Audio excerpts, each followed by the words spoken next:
And we're going to do a review of fractions. There are three objectives.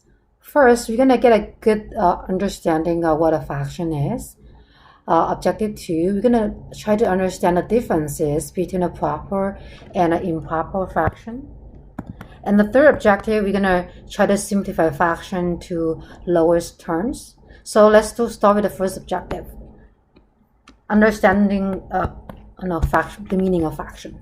So a fraction allows us to have a way of mathematically represent a part of a whole. Usually the form of representing a numbers of equal parts. So the form of a fraction is a number of a over another number b. In between them, a horizontal line is represented by division. So a over b right here, this bar over here, the bar is that division sign. So a over b, another way to write it as a divided by b. There's another way to write the same thing. Now a here is called the numerator, where b here is called the denominator. For example, 20 over 15. 20 here is called the numerator. Right, that's the numerator. Where the denominator is the 15, and which is given right here, the denominator. For example, suppose you order a small pepperoni pizza divided into 4 equal sizes of slices. See the picture right here below? And you take 3 pieces out of the 4 to eat. What fraction of pizza remain? Okay, I have a whole pizza. It has been divided into 4 equal parts. You could draw a little line to see if you're not sure. So the divided total into 4 equal parts here.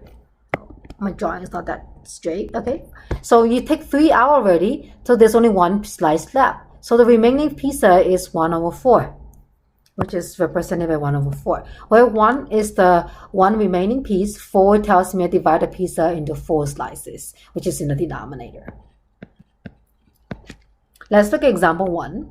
Consider the following fraction shown below. Let's look at it. So the denominator tells me how many parts the whole is divided into. The numerator tells me how many parts is been counted. So 3 over 5, 5 is the denominator. It tells me that the whole is divided into 5 parts. And I count 3 of the parts. So, I switch a place. So how many equal parts the whole divided into is a 5. And the parts that have been counted is the numerator, which is 3. Let's look at example 2. Okay, let's write a fraction to represent the shaded region for both a and b. And so a, okay, the fraction here is divided into 7 equal parts. So therefore, the denominator is 7. Now, the numerator of the fraction is the part that's been shaded. In this case here, there are 4 parts in green, so therefore this is 4. So the fraction can be written as 4 over 7. In part B. Now, part B here, I have a shape. Let me make it a little smaller, you can see better. So the figure here is divided into 12 parts. So therefore, the denominator is 12. And 3 of the parts here, this 1, 2, 3, 3 of the parts here have been in blue, so they're the shaded region. So the numerator here is 3. So the fraction can be the fraction here is 3 over 12. Okay. Let's look at example 3. Now for this one here, I recommend you to pause the video and try it out yourself.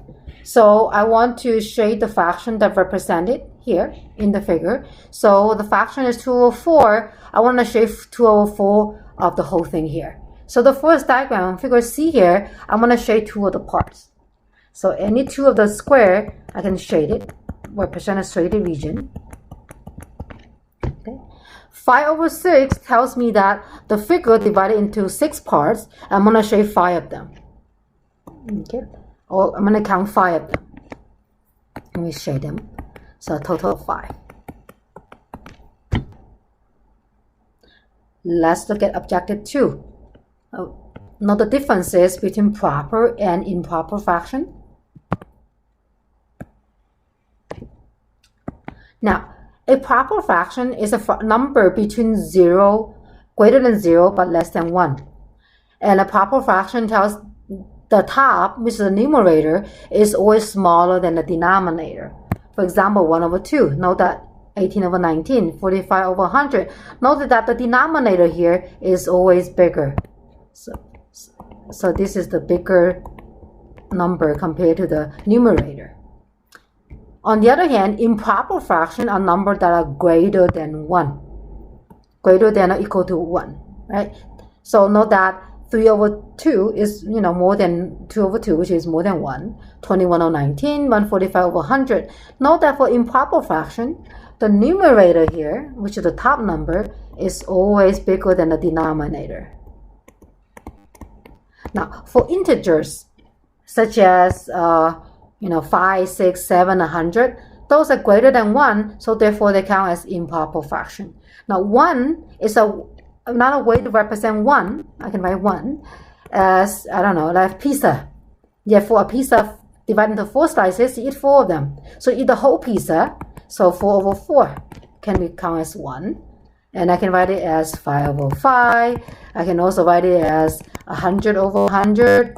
So 1, as long as the numerator is equal to the denominator, then it's a special way of representing 1.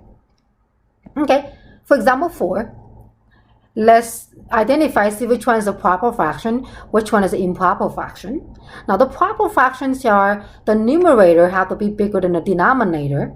So in this case, here the proper fraction, let me underline it. Let me put a box to the proper fraction.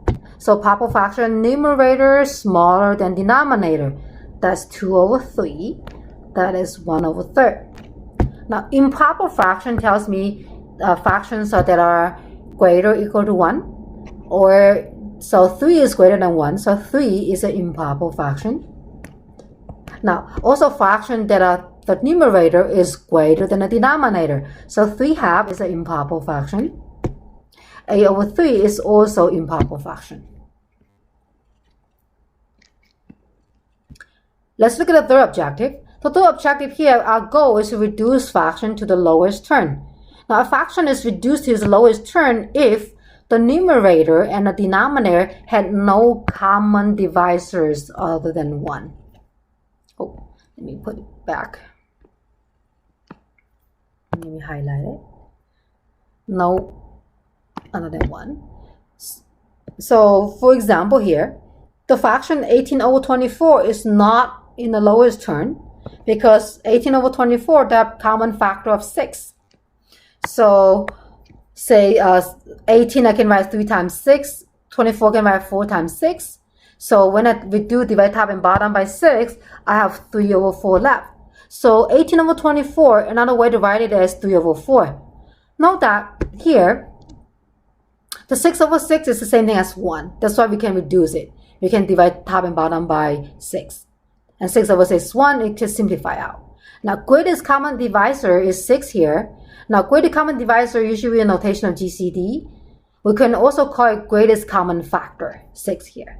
So to reduce a fraction, we want to divide the number top and bottom, numerator and denominator by the greatest common divisor each time. And let's do some example here. Notice that I already did the example before I forgot to erase it.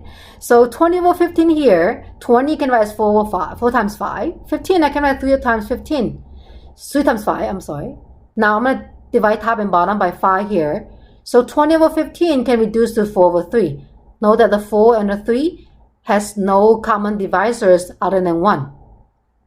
Same thing for 45 over 72. I can divide top and bottom by 9, which is 5 over 8. Let's use a calculator to see if we know how to reduce the fraction here. Now, for our class here, I don't really care if you use a calculator to reduce your fraction or do your calculation, as long as you know how to do it. Okay? So my goal here is to show you how. Let's do it. No. Let me see if I can turn it on. It seems like my calculator is not collaborating. Come on. Okay, get to work. Okay, so let's try. 20 over 15, so 20, look for the division sign here. That's the division sign. over 15. I can write 20 over 15. Type it. Put enter. Now note that you have at 1.3 been repeating. I want my answer in fraction. That's very simple. So go to math. I'm going to convert that decimal into fraction. Note that number 1 fraction is highlighted. All you have to do put enter. Okay, enter. Now 4 over 3. So the fraction 20 over 15 and reduce to 4 over 3. I can do the same thing for 45 over 72. So 45 division or divide 72. Enter. Okay, again, it's a decimal. I'm going to convert that to fraction by go to math. Enter. Enter again. Now I get the fraction, the decimal converted to fraction form. So 5 over 8, which is what we got. I can do the same thing for the part C. So 45 over 100. Okay, same thing. Convert to fraction, go to math. Fraction highlighted, so enter. Enter. That tells me convert it to 9 over 20. It's reduced to 9 over 20. Do the same thing to 18 over 96. So 18. Divide division sign right here over 96. Okay. Put enter. Enter again. Oh, if we put enter again, notice I still give you the same thing. So I'm going to convert the fraction. Go to math. Fraction is highlighted. So enter. Enter.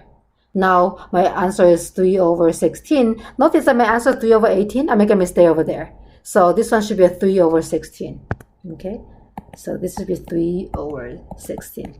So that's it. That completes our lesson for fraction review. Thank you for watching the video. I'll see you next time.